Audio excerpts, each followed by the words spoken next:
Hello good morning everyone. स्वागत है आप सभी का डेली स्टडी में। और शुरुआत करने जा रहे हैं हम आज के हमारे करंट अफेयर के सेशन की। सेशन आपके लिए बहुत ही इंपॉर्टेंट है, तो सबसे पहले आप तो वीडियो को लाइक कर दें, उसके बाद प्लीज़ आप लोग इसे शेयर कर दिया करें। तो आज का ये जो सेशन है, इसमें जो क्वेश्चंस है वो बहुत ही इंपॉर्टेंट है और उनको आपको नोट तो ज़रूर करना है, रिवीजन ज़रूर करते रहिएगा, अदरवाइज़ आप चीज़ों को भूल जाएंगे और रिकॉल नहीं कर पाएंगे। क्योंकि बहुत सारे स्टूडेंट्स की यही प्रॉब्लम होती है कि हम पढ़ते तो बहुत हैं पर याद बहुत कम रह जाता है। तो याद ज़्यादा रखना है तो ज़्यादा रिवीजन भी करना पड़ेगा। अगर आप चीज़ों को बार बार रिपीट करेंगे, वही जो भी तथ्य हैं वो बार बार आप रिपीट करते रहेंगे, कहीं ना कहीं से उन्हें कनेक्ट करते रहेंगे, तो फिर आप उन्हें जल्दी नहीं भूल पाएंगे। तो ऐसे ज़्यादा याद रखने के लिए ज़्यादा रिवीजन भी करना ज़रूरी होता है। सो मेरी स्टडी के साथ आप बने रहें। चलते हैं पहले क्वेश्चन की तरफ। और जो पहला क्वेश्चन है वो बहुत इंपॉर्टेंट है। पहला प्रश्न है कि भारत अगस्त के लिए यूएनएससी की अध्यक्षता कर रहा है। ये हम इस पर बहुत ज़्यादा डिस्कशन कर चुके हैं पूरा डीप में जा कर के।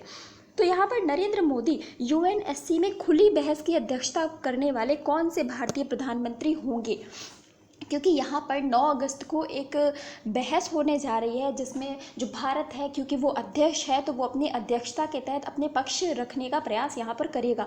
जो भी सुरक्षा से संबंधित भारत को परेशानियाँ हैं, पाकिस्तान को लेकर के, चाइना को लेकर के, या जो भी भारत के पक्ष हैं कि किस प्रकार से वो स्वयं को सुरक्षा के मामले में, रक्षा के मामले में बेहतर बना सकता है, या जो भी, तो इस तरीके के मुद्दे जो हैं भारतीय प्रधानमंत्री जी के द्वारा रखे जाएंगे 9 अगस्त को। तो इस खुली बहस की अध्यक्षता करने वाले भारतीय प्रधानमंत्री ये पहले भारतीय प्रधानमंत्री बन जाएंगे, क्योंकि इससे पहले अभी तक किसी प्रधानमंत्री ने इस प्रकार की खुली बहस में भारत को रिप्रेजेंट नहीं किया है। तो यहाँ पर यूएनएससी में भारतीय प्रधानमंत्री नरेंद्र मोदी पहली बार खुली बहस की अध्यक्षता करने जा रहे हैं। तो बहुत ही इंपॉर्टेंट बात है, यूएनएससी जिसका भारत 8वीं बार सदस्य बना है, बहुत ही इंपॉर्टेंट है कि भारत इसका 8वीं बार अस्थायी सदस्य बना है। मैंने आपको बताया है कि इसमें कुल 15 मेंबर होते हैं। UNSC United nation security council की हम बात कर रहे हैं, और यहाँ पर इसमें 15 सदस्य होते हैं, जिसमें से 5 सदस्य जो होते हैं वो स्थायी होते हैं। मतलब ये हमेशा यही 5 स्थायी सदस्य रहेंगे, इनमें परिवर्तन नहीं होगा। लेकिन प्लस में जो 10 सदस्य हैं वो अस्थायी हैं, वो बदलते रहते हैं। जैसे कि भारत के साथ में नॉर्वे शामिल किया गया, मैक्सिको शामिल किया गया, आयरलैंड और केन्या, ये 4 सदस्य भारत के साथ में शामिल हुए हैं अस्थायी सदस्य के रूप में। और 2 वर्षों का इन देशों का कार्यकाल होता है, और प्रति एक माह के लिए सभी को सदस्यता करने का, सभी को अध्यक्षता करने का मौका दिया जाता है। तो ये जो अगस्त माह की अध्यक्षता का समय है ये भारत के पास है, और भारत जनवरी 2021 से इसका अस्थायी सदस्य बना है। तो ये सारी की सारी बातें कंबाइंड करके आप याद रखिएगा कि कौन कौन से देश भारत के साथ में आए थे। और अब पहली बार भारतीय प्रधानमंत्री, कोई भी भारत का पहली बार प्रधानमंत्री इस खुली बहस की अध्यक्षता करने जा रहा है। तो बहुत ही इंपॉर्टेंट है। इस समय यूएनएससी चर्चा में है, आपसे ज़रूर पूछा जाएगा, किसी ना किसी एग्ज़ाम में इसके बारे में आपसे पूछा जाएगा। चलते हैं अगले प्रश्न की तरफ। और आज का जो अगला प्रश्न है वो है, खेल मंत्री अनुराग ठाकुर ने टोक्यो पैरालंपिक खेलों के लिए थीम सॉन्ग जारी किया है। तो अभी 24 अगस्त से ये पैरालंपिक गेम भी स्टार्ट होने वाले हैं, और इनके लिए भारत की तरफ से एक गीत जारी कर दिया गया है, और ये जारी किया है जो खेल मंत्री अनुराग ठाकुर है इनके द्वारा। तो यहाँ पर जो खेल मंत्री हैं उनके द्वारा जो गीत जारी किया गया है, आपसे पूछा जा रहा है कि ये जो गीत बनाया गया है इसके गायक कौन हैं। तो गायक और लेखक सेम ही हैं। पहले हमने देखा था जो टोक्यो ओलंपिक था उसके जो सिंगर थे, उसका जो गान तैयार किया गया था उसके सिंगर थे मोहित चौहान। लेकिन यहाँ पर मोहित चौहान नहीं है, यहाँ पर जो सिंगर है वो है संजीव सिंह। ये भी एक पैरालंपिक एथलीट ही हैं, और जिनके द्वारा ये लिखा और गाया दोनों इन्हीं के द्वारा किया गया है। लखनऊ से ये बिलोंग करते हैं। तो आपको याद रखना है इनका नाम है संजीव सिंह। इनके बारे में थोड़ा सा देखिए। ये जो गाना है इसका नाम है कर दे कमाल तू। ये गाना है और उसको दिव्यांग क्रिकेट खिलाड़ी संजीव सिंह ने लिखा और गाया है, जो कि लखनऊ के रहने वाले हैं। इस बार रिकॉर्ड 54 पैरा एथलीट ने विभिन्न खेलों में हिस्सा लिया है। तो जो पैरा एथलीट्स हैं उनकी संख्या भी आप याद रखेंगे कि कुल 54 लोगों ने यहाँ पर हिस्सा लिया है। और यहाँ इसका जो गीत है जिसका नाम है कर दे कमाल तू, ये संजीव सिंह जी के द्वारा गाया और लिखा गया है। नेक्स्ट क्वेश्चन की तरफ चलते हैं। अगला जो प्रश्न है वो है कि आईएमएफ ने गरीब देशों को कोविड से निपटने के लिए कितने अरब डॉलर की मंजूरी दे दी है।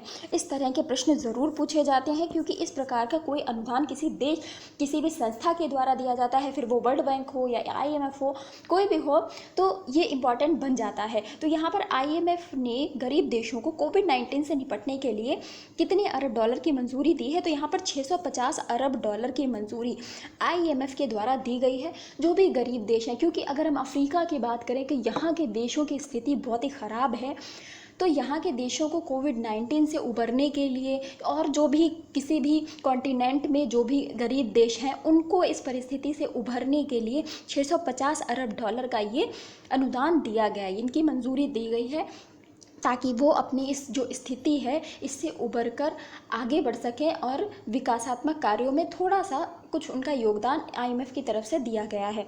तो यहाँ पर 650 अरब डॉलर का योगदान आप याद रखेंगे। नेक्स्ट क्वेश्चन है, थोड़ा सा इंपॉर्टेंट क्वेश्चन है, डेटा आप इसमें कलेक्ट करके रखिएगा, बहुत इंपॉर्टेंट डेटा है। तो पहला जो इसमें कह रहा है, पहला कथन है, आपको सही कथन का चयन करना है। पहला कथन है कि राष्ट्रीय सांख्यिकी कार्यालय, जिसको नेशनल स्टैटिस्टिकल ऑफिस कहते हैं, एनएसओ, इसने हाल ही में 8वां आवधिक श्रम बल सर्वेक्षण प्रकाशित किया है। तो ये एक श्रम से संबंधित रिपोर्ट जारी की गई है, बहुत इंपॉर्टेंट ये रिपोर्ट है, क्योंकि एनएसओ को द्वारा जारी किए, जो भारत की एक संस्था है एनएसओ, इसके द्वारा जारी किए गए आंकड़े बहुत ही इंपॉर्टेंट होते हैं। तो यहाँ पर श्रम बल सर्वेक्षण की एक रिपोर्ट जारी की गई है, और कौन सी है, तो 8वीं है, ये भी आप याद रखिएगा। सेकंड है कि इस सर्वे के मुताबिक जुलाई से सितंबर 2020 की अवधि में भारत में बेरोजगारी दर बढ़कर 13.3% हो गई है। फिर तीसरा कथन है कि भारत में एनओसी की स्थापना सुब्रमण्यम समिति की सिफारिश पर हुई थी। तो यहाँ पर 3 कथन दे रखे हैं, आपसे पूछा जा रहा है कि कौन सा सही हो जाता है। तो जो यहाँ पर सही आंसर है वो है पहला और दूसरा। पहला और दूसरा कथन बिल्कुल सही है, जबकि तीसरा कथन गलत है। तो एक बार फिर से आप इन कथनों को सही से पढ़िए कि पहला जो कथन है, राष्ट्रीय सांख्यिकी कार्यालय एनएसओ ने हाल ही में 8वां आवधिक श्रम बल सर्वेक्षण प्रकाशित किया है, बिल्कुल सही है। दूसरा है कि इस सर्वेक्षण के अनुसार जुलाई से सितंबर 2020 की अवधि में भारत में बेरोजगारी दर जो है वो बढ़कर 13.3% हो गई है, क्योंकि फिर लॉकडाउन लगा, और लॉकडाउन लगने के बाद बहुत सारे लोगों के इस बार दूसरी लहर में तो काफ़ी ज़्यादा नुकसान झेलना पड़ा, और दूसरी लहर में बहुत सारे लोगों की नौकरी चली गई, और बहुत सारे लोगों के बेरोजगार होने का कारण ये भी था कि उनके पारिवारिक जो रोजगार जो लोग मतलब कमाते थे, उन्हीं की मृत्यु हो गई। तो यहाँ पर फिर बेरोजगारी एक बार सामने उभर कर आई, और लोगों के लिए अस्तित्व की लड़ाई हो गई कि इतने महंगाई के ज़माने में कैसे जीवन यापन चलाया जाए। तो यहाँ पर दूसरा कथन भी बिल्कुल सही है। तीसरे कथन में गलती क्या है कि यहाँ पर कह रहे हैं कि भारत में एनएसओ की स्थापना सुब्रमण्यम समिति, नहीं, सुब्रमण्यम समिति नहीं, बल्कि रंगराजन समिति की सिफारिश पर यहाँ पर एनएसओ की स्थापना हुई थी।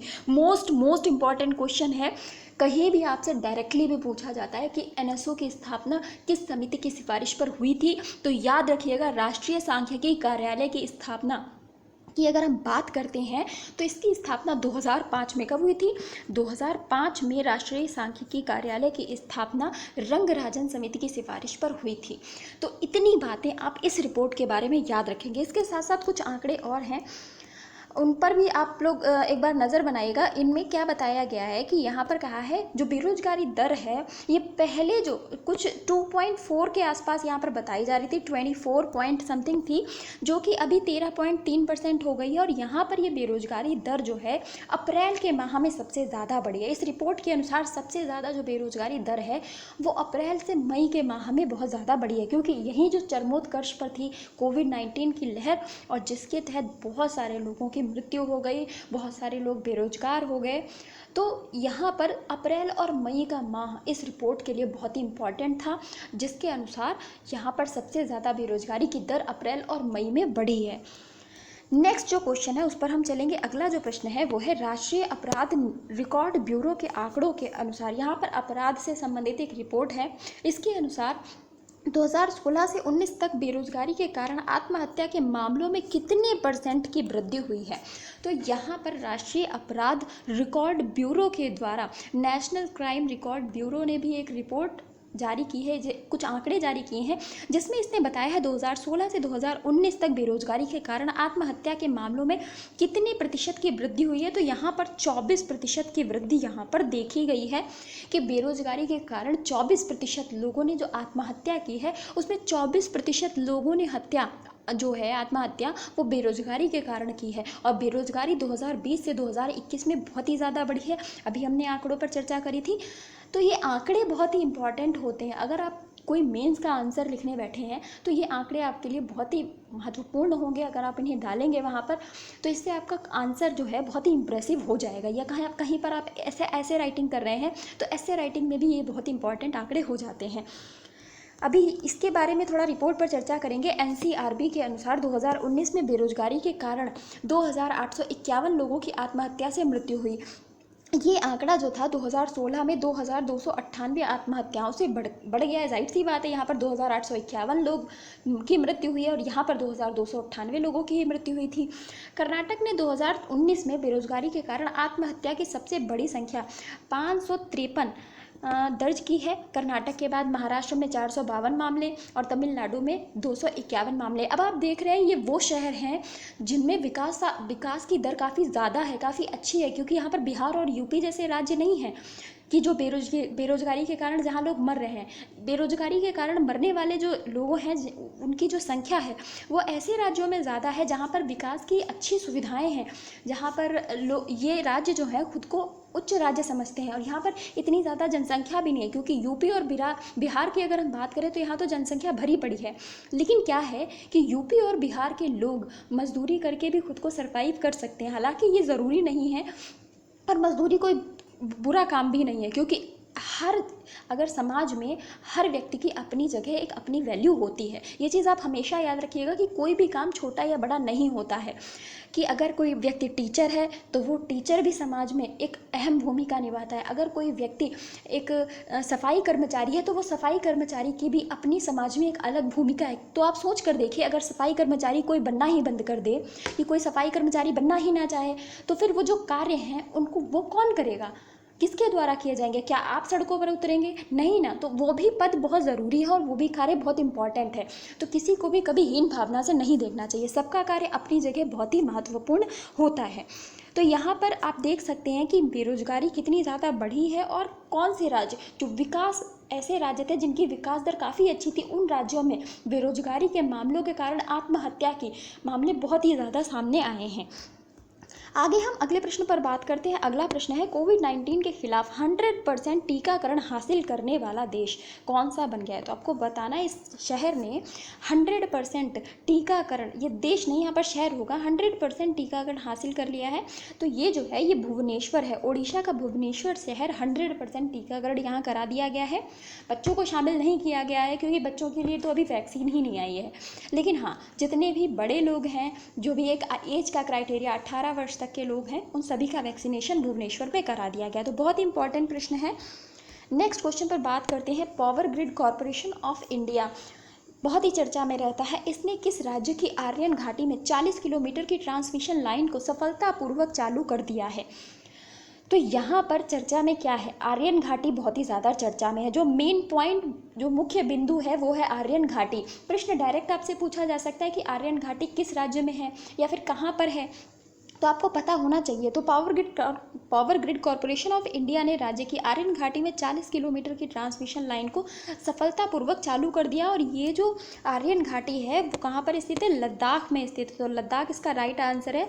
लद्दाख के कारगिल जिले में ये आर्यन घाटी स्थित है। तो याद रखिएगा इसके बारे में। अगला प्रश्न है, किस राज्य की पुलिस ने crime and criminal tracking network system के तहत पहला स्थान हासिल किया? तो मतलब यहाँ पर क्राइम की, आप कह सकते हैं, पकड़ को कम करने के लिए और क्राइम को थोड़ा सा कम करने के लिए यहाँ की पुलिस ज़्यादा सतर्क है। तो crime and criminal tracking networking system के तहत पहला स्थान हासिल करने वाला जो राज्य है वो कौन सा बन गया है? तो यहाँ पर हरियाणा पुलिस को ये प्रथम स्थान दिया गया है कि हरियाणा पुलिस इस काम में बहुत तेज़ है। जो ई नेटवर्किंग मामले होते हैं, इसके तहत जो अपराधी हैं उनको पकड़ना, तो यहाँ पर हरियाणा पुलिस सबसे ज़्यादा तेज़ हमें दिखाई दी है। तो हरियाणा यहाँ पर टॉप पर है। सेकंड जो राज्य है वो है गुजरात और थर्ड हिमाचल प्रदेश हो जाता है। राष्ट्रीय अपराध रिकॉर्ड ब्यूरो, जो कि अभी पहले भी चर्चा में आया था ऊपर एक क्वेश्चन में, तो यहाँ पर गृह मंत्रालय के अंतर्गत ये काम करता है। इसका मुख्यालय नई दिल्ली में है और रामफल पवार इसके वर्तमान निदेशक है। रामफल पवार बहुत इंपॉर्टेंट नाम है, याद रखिएगा, क्योंकि 2 रिपोर्ट जारी की है, तो यहाँ पर रामफल पवार इसके वर्तमान निदेशक हो जाते हैं, ये भी आप याद रखिएगा। तो हरियाणा इसका राइट आंसर है। अगला जो प्रश्न है, हाल ही में नव प्रकाशित पुस्तक नेहरू तिब्बत एंड चाइना के लेखक कौन है? नेहरू तिब्बत एंड चाइना, तिब्बत जब दलाई लामा भाग कर आए थे उस समय की ये पुस्तक की बात यहाँ पर कर रहे हैं, वहाँ की भी घटना को, और फिर इसके साथ साथ नेहरू का क्या अस्तित्व रहा उनके बारे में, और फिर चाइना की क्या गतिविधियाँ रहती हैं, तो उन सभी पर एक चर्चा की गई है और एक पुस्तक यहाँ पर तैयार की गई है। और इस पुस्तक के लेखक कौन हो जाते हैं? अवतार सिंह भसीन। अवतार सिंह भसीन इसके लेखक हैं, इनका नाम याद रखिएगा। और इनके द्वारा पुस्तक जो जारी की गई है उसका नाम है Nehru Tibet and China. Next question पर बात करते हैं। अगला प्रश्न है, निम्न में से किस पावर स्टेशन ने एक महीने में सबसे अधिक बिजली पैदा करने का रिकॉर्ड बनाया है? तो एक महीने में सबसे ज़्यादा इस पावर स्टेशन के द्वारा बिजली का उत्पादन किया गया है, इस वजह से ये चर्चा में आए क्योंकि रिकॉर्ड तोड़ बिजली का उत्पादन किया गया है। तो ये जो स्टेशन है इसका नाम है Naptha Jhakri hydro power station. Naptha Jhakri का नाम आपने बहुत सुना होगा, और ये जो पावर स्टेशन है ये भी बहुत चर्चा में आ गया है क्योंकि इसने एक माह में सबसे ज़्यादा बिजली का उत्पादन करके दिखाया है। तो नापथा झाकरी हाइड्रो पावर स्टेशन यहाँ पर चर्चा में है। ये हाइड्रो पावर स्टेशन सतलुज जल विद्युत निगम के नापथा झाकरी हाइड्रो पावर स्टेशन ने हाल ही में 1216.56 मिलियन यूनिट बिजली पैदा करके 212.10 मिलियन यूनिट के पिछले रिकॉर्ड को तोड़ दिया। तो देखिए आप, 212 कहाँ पर 212 था और अभी इन्होंने 1216, बहुत ही ज़्यादा, दुगने से भी ज़्यादा यहाँ पर इन्होंने बिजली का उत्पादन करके दिखाया है। इस वजह से ये बहुत ही ज़्यादा चर्चा में पावर स्टेशन है। तो याद रखिएगा, सतलुज जल विद्युत निगम के अंतर्गत ये पावर स्टेशन काम करता है। नेक्स्ट क्वेश्चन है, 15 अगस्त को विशेष अतिथि किसे घोषित किया गया है? 15 अगस्त को ये जो लाल किले पर प्रोग्राम होता है, लाल किले की प्राचीर से जो झंडा फहराया जाता है, भारतीय प्रधानमंत्री जो भी फिलहाल तो कितने सालों से नरेंद्र मोदी जी हैं इनके द्वारा, तो यहाँ पर विशेष अतिथि के रूप में किनको बताया गया है कि कौन विशेष अतिथि के रूप में यहाँ पर शामिल होंगे? तो ओलंपिक दल में गए जितने भी खिलाड़ी हैं वो सभी के सभी ओलंपिक दल के सदस्य जो हैं यहाँ पर विशेष अतिथि के रूप में शामिल होंगे। तो जाहिर सी बात है, काफ़ी मेहनत करके आ रहे हैं ये खिलाड़ी, तो इनको शामिल किया जाना एक सम्मान की बात है। और कई सारे लोगों ने भारत को मेडल भी दिलाया है, हालांकि गोल्ड की तलाश भारत को अभी भी है, और मतलब फिंगर क्रॉस की गोल्ड मिल जाए तो अच्छा है, लेकिन अगर नहीं भी मिलता है तो कोई बात नहीं। खिलाड़ियों की मेहनत सर्वोपरि है और उन्होंने भी मेहनत की है, ये हम और आप सभी जानते हैं। तो खेल एक ऐसी ही चीज़ होती है कि जहाँ या तो हार होती है या फिर जीत होती है, दो ही यहाँ पर पैमाने हैं, या तो हार है या फिर जीत है। तो 15 अगस्त को ओलंपिक दल के जो ओलंपिक दल के लोग हैं इनको विशेष अतिथि के रूप में शामिल किया जाएगा। नेक्स्ट क्वेश्चन है, हाल ही में किन राज्यों ने लंदन और बहरीन को पहली ड्रैगन फ्रूट की खेप भेजी है? तो यहाँ पर ड्रैगन फ्रूट की खेती में भारत अभी काफ़ी आगे हो रहा है, तो यहाँ पर लंदन और बहरीन को निर्यात भी किया गया है। तो ड्रैगन फ्रूट की पहली खेप जो भेजी गई है वो गुजरात और पश्चिम बंगाल राज्यों की तरफ से भेजी गई है। तो 1 और 2 इसका बिल्कुल सही आंसर हो जाता है। तो यहाँ पर भेजी गई है, कई सारे उत्पाद हैं, अभी हमें देखने को मिला राजा मिर्च भेजी गई थी, असम के लाल चावल भेजे गए थे अमेरिका को।